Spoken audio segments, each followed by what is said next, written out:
When Buddha was in his 80s, he was very frail and he had these disciples who were walking with him.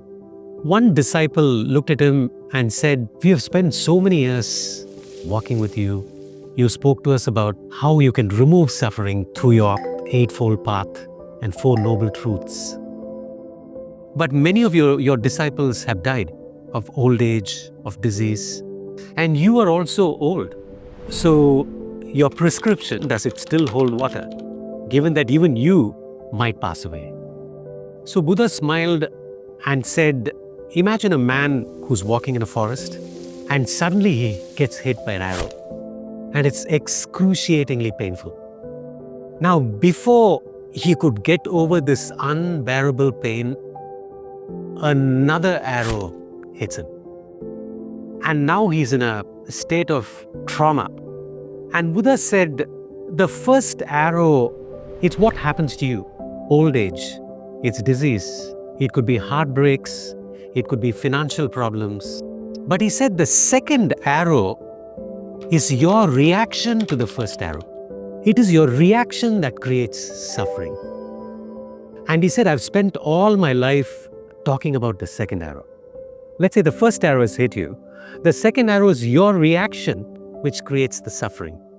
Now you start imagining things. What if the arrow is poisoned? What if I'm going to die immediately? What happens to my child? That is suffering. What you really should be doing is to say, I've been hit by this arrow. It's extremely painful. I need to remove the arrow. And I need to heal the wound, right? If you did that, you will not suffer. There'll be pain, but there won't be suffering. So ultimately, the true cause of suffering is the second arrow.